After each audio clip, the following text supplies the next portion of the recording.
क्या हुआ ईशान? तू मुझसे ऐसे भाग क्यों रहा है? हाँ, नहीं मैं क्यों भागूंगा माँ? अच्छा, अब ये नाटक करने की जरूरत नहीं है, जैसे कि सब कुछ ठीक है। नहीं माँ, सब कुछ ठीक है। अच्छा, तो फिर वो डिवोर्स के कागज दे। अब तक तो साइन कर दिए होंगे ना तूने?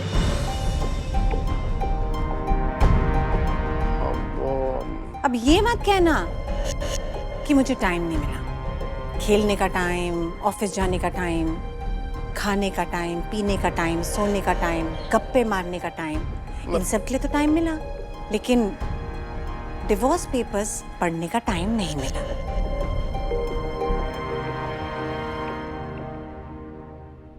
माँ वो क्या 2 दिन लगते हैं उन 4 पन्नों पे साइन करने का? क्या हुआ ईशान, तो साइन क्यों नहीं कर रहा है? किस बात का इंतजार है तुझे? नहीं, वो इंतजार नहीं है। तो फिर साइन क्यों नहीं करता है तू? कहीं ऐसा तो नहीं कि तू उस तितली को तलाक नहीं देना चाहता? ईशान, मैं कितनी बार तुझे समझाऊं और बोलूं कि ये शादी झूठी है। देख ईशान, तू क्यों नहीं कर रहा है उन पेपर पे साइन? कहीं तू सच में उस लड़की से प्यार तो नहीं करने लगा है?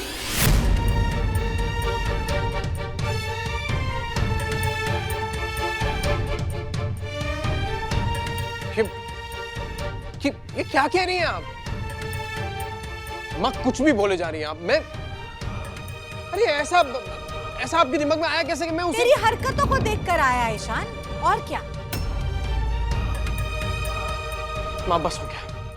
ये बकवास बातें ना मुझे नहीं सुननी है, नहीं करनी है मुझे। ऐसे मत जा यहाँ से। और ये बात बोल मुझे कि मेरे पास टाइम नहीं था। माँ ईशान, ये कोई उपन्यास या कहानी नहीं है जिसे मजे ले लेकर पढ़ो। 4 पन्ने हैं और वो भी डिवोर्स के, जिसमें सिर्फ एक ही बात लिखी है कि ये शादी रद्द हो जानी चाहिए। और क्या पढ़ना चाहता है तू? माँ प्लीज रहने दीजिए ना माँ, आप समझोगी नहीं। हाँ, तू समझा ना मुझे। बोल ईशान, क्या नहीं समझूंगी मैं? कहीं तू ये तो नहीं कहना चाहता मुझे कि मैं तितली को तलाक नहीं देना चाहता हूँ? याद कर ईशान, तूने क्या किया है। मेरे सर पर हाथ रख के कसम खाई है तूने, और वो भी मेरी अपनी माँ की कसम। मुझे याद है कि मैंने कसम खाई है, और मैं ये नहीं कह रहा हूँ कि... तो फिर साइन क्यों नहीं करता है तू? माँ ओके, मुझे तितली से बात करनी है, डिस्कस करना है। उसके बाद हम साइन करेंगे। मतलब और क्या डिस्कस करना है तुझे? माँ तितली मेरी पत्नी है, शादी की है मैंने उससे, मेरी जिम्मेदारी बनती है उसकी तरफ। देखिए, आप उसे अपनाए या ना अपनाए, पर आप ये सच नहीं बदल सकती कि वो अभी भी मेरी पत्नी है। मेरी जिंदगी पे और इस घर पे उसका हक है, और मैं उसे ऐसे बेइज्जत नहीं कर सकता। प्लीज आई रिक्वेस्ट, ये बार बार ना कि ये डिवोर्स करके मेरे पीछे मत पड़ा कीजिए। जब सही वक्त आएगा मैं साइन कर दूंगा, तो प्लीज।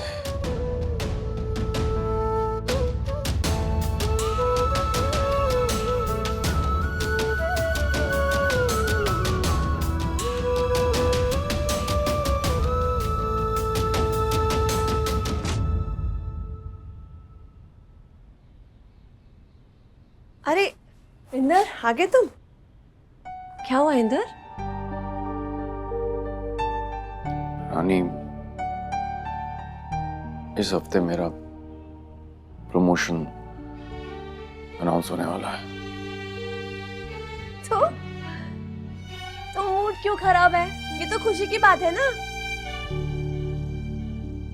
खुशी तो तब होगी जब प्रमोशन मिलेगी। तुम्हें प्रोटोकॉल पता है ना, हर प्रमोशन से पहले पुलिस वेरिफिकेशन होती है, और हमने तो घर में मुजरिम छुपा रखा है। किसी को तितली के बारे में पता चल गया तो रानी,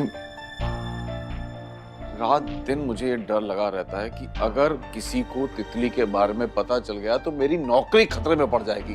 कैसे पता चल जाएगा इंदर? कैसे पता चल जाएगा? अरे पुलिस वेरिफिकेशन एक नॉर्मल रूटीन की तरह होता है। इसका मतलब ये थोड़ी ना होता है कि आए घर में तलाशी लिए। इंदर फिक्र मत करो ना, सब ठीक हो जाएगा। क्यों? तितली घर छोड़ के जाने वाली है क्या? अब तो दादा दादी ने भी उसे बहू स्वीकार कर लिया है। तुम और वहां तो लल्लो चप्पो करते ही रहते हो उसके। तितली तितली, मुझे तो कोई आसार नजर नहीं आ रहा है कुछ भी ठीक होने के। तो क्या करें? तो क्या करें बोलो, क्या करें इंदर? हम भी चाची, दिशा और तुम्हारी तरह नफरत करने लगे उससे। कितना जलील करते हैं उसे हम। मैंने सोचा था इंदर कि तुम तो समझोगे उसे, लेकिन नहीं, तुम भी उससे उतना ही नफरत करते हो। तुमने बस ठान लिया कि अपनी राय नहीं बदलोगे बस। हाँ, नहीं बदलूंगा मैं अपनी राय, क्योंकि मैं तुम्हारी तरह बेवकूफ नहीं हूं जो उसके झांसे में आ जाऊं। और तुम जो उसकी इतनी पैरवी करती रहती है ना, देखना एक दिन वो इतना बड़ा कांड करेगी ना, इतना बड़ा बवाल खड़ा करेगी कि पछताओगी तुम। ठीक है, देखते हैं कौन पछताता है, मैं या तुम। बस ये मनाना इंदर कि कहीं बहुत देर ना हो जाए। देर तो ऑलरेडी बहुत हो चुकी है रानी, और कितनी देर होगी? देर ना हो जाए। क्या पता है यार, मैं वो माँ पानी रखना भूल गई थी, मुझे कहा ले आने के लिए। कहाँ पे रख दूँ? यही रख दो भाई। कितना अच्छा नसीब है हमारा, बेटियों से भी बढ़कर बहुएं मिली हैं हमें। क्यों नहीं होंगी दादी?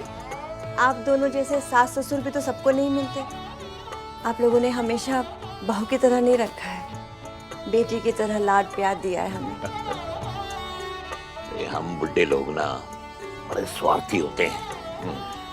भाई सब पता होता है, कहीं ज्यादा रौब दिखाया तो जूते ना पड़ जाएं।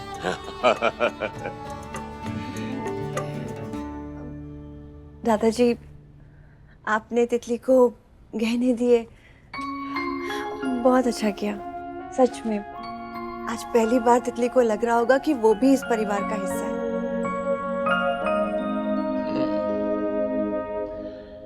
लेकिन ऐसा कब तक चलेगा?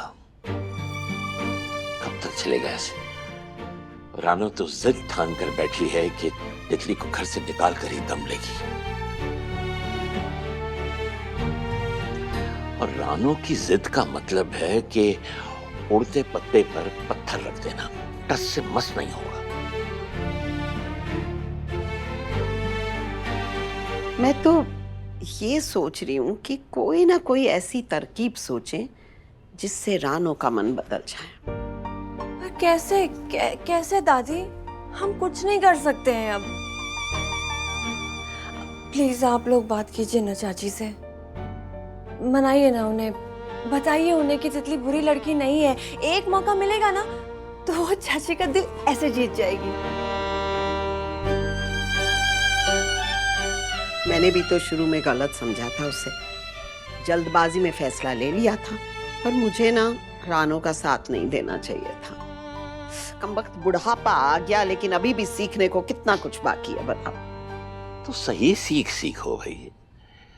कुछ ऐसा करो कि रानो की नजर में तितली ऊपर उठ जाए।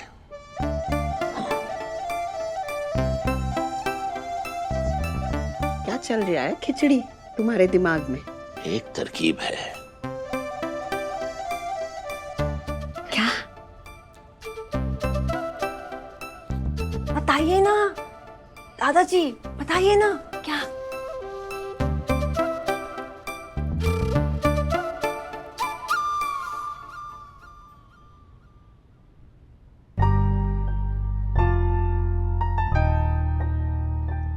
ईशान, मैं कितनी बार तुझे समझाऊं और बोलूं कि ये शादी झूठी है। तू सच में उस लड़की से प्यार तो नहीं करने लगा है?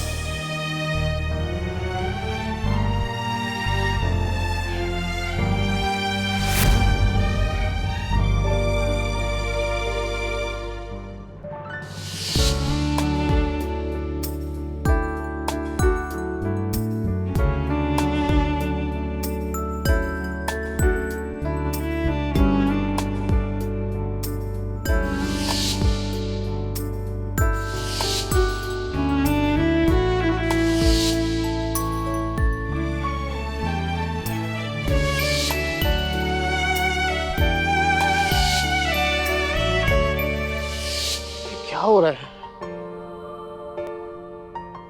मैं उसके बारे में इतना क्यों सोच रहा हूं?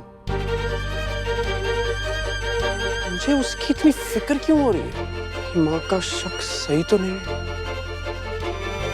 नहीं, ये नहीं हो सकता। और तितली को पेपर साइन भी नहीं करने दे सकता मैं।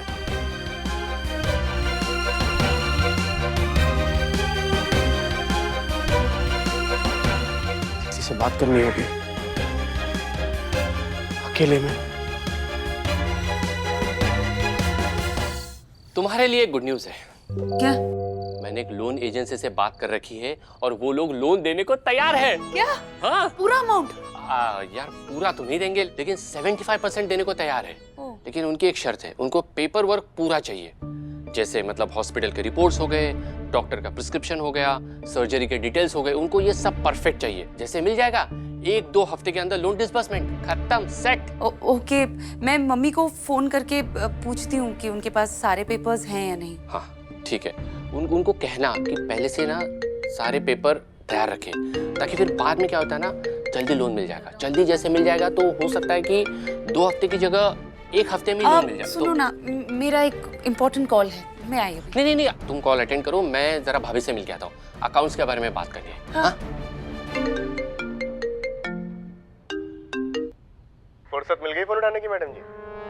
शायद आप भूल रही हैं कि हम सिर्फ धमकियां नहीं देते, जो कहते हैं ना वो करते हैं। तो इसे आखिरी चेतावनी समझिएगा। अगर 2 दिन के अंदर पैसे नहीं आए तो अपने प्यारे गोलू से ना सिर्फ सपने में मिलिएगा। नहीं। और इस गलतफहमी में ना बिल्कुल मत रहिएगा कि घर के अंदर आपका बेटा सुरक्षित है,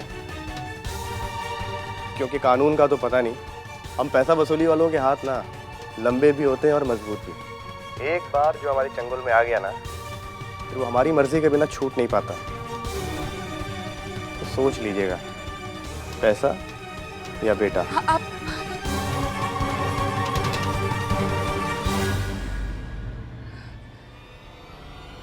किसी न किसी तरह पैसों का इंतजाम करना पड़ेगा मुझे।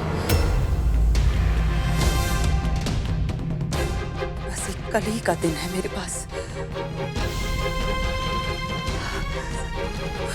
कोई और दूसरा चारा भी तो नहीं है।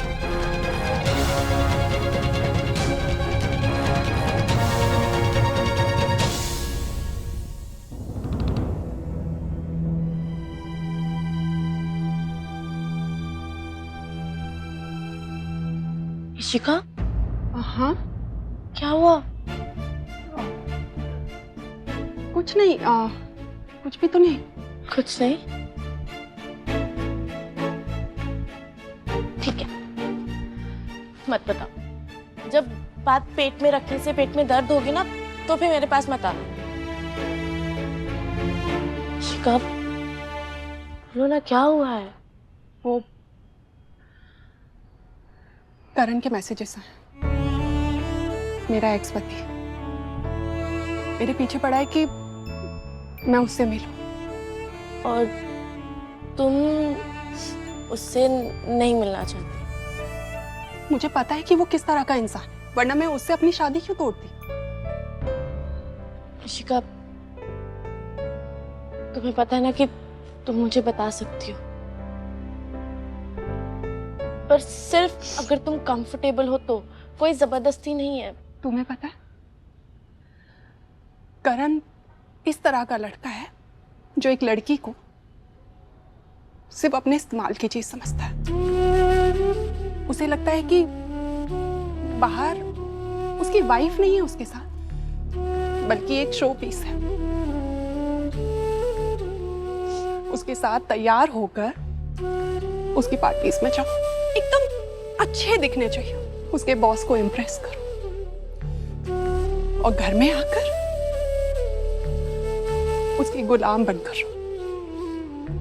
कभी कुछ ना बोलो, एकदम एकदम अपना मुंह बंद रखो, उसकी हर जरूरत का ध्यान रखो, क्योंकि अगर कभी कुछ करने से मना कर दिया ना तो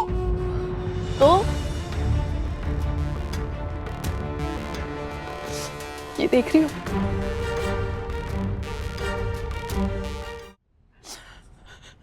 वो मारता था तुम्हें? कभी थप्पड़ मारता था, कभी बिना किसी बात के धक्का मारता था।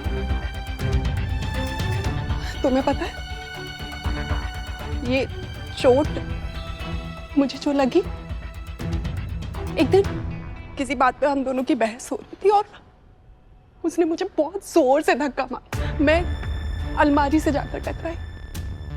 उस दिन मैंने सोच लिया था कि चाहे जो हो जाए, लेकिन उस इंसान के साथ एक छत के नीचे मैं नहीं रह सकती, और मैंने अपना सामान पैक किया और सीधे यहाँ पर आ गई। बहुत सही किया तुमने। ये इंसान मेरे सामने आ जाए ना, उसको इतने थप्पड़ मारोगी, उसके सारे दांत टूट जाएंगे, पोपला बन के घूमेगा जिंदगी भर। ईगो बहुत है उसके अंदर। एक दिन गलती से मैं उससे मिल ली थी। मैं एक ऑनलाइन डेट के लिए गई थी और वो करण निकला। क्या? मेरा बैड लक है कि ऑनलाइन डेट के लिए गई और वो करण ही निकला। उस दिन से बस मेरे पीछे पड़ गया, क्योंकि उसे ये बर्दाश्त नहीं हो रहा कि मैं ऑनलाइन डेटिंग करूं। 1 मिनट, पर तुम कहाँ कर रही हो ऑनलाइन डेटिंग? तुम अब नहीं कर रही, क्योंकि जिस दिन उससे मिली थी उस दिन मुझे बहुत गुस्सा आया और घर पे आकर मैंने अपना प्रोफाइल हमेशा के लिए डिलीट कर दिया। लेकिन उसे लगता है कि मैं उससे झूठ बोल रही हूँ, और वो ये बर्दाश्त ही नहीं कर सकता कि मैं किसी से मिलूं या जिंदगी में खुश रहूं। ऋषिका, क्या हमें कुछ तो करना चाहिए। लेकिन क्या करेंगे हम लोग? तुम उसे घर बुला, मैं उस लंगूर से हमेशा के लिए तुम्हारा पीछा छुड़वा दूंगी। नहीं छुड़वाना तुम अपना नाम बदल। नहीं नहीं नहीं नहीं, अगर घर में आकर उसने कोई तमाशा किया सबके सामने। तमाशा तो हम करेंगे। क्या मतलब?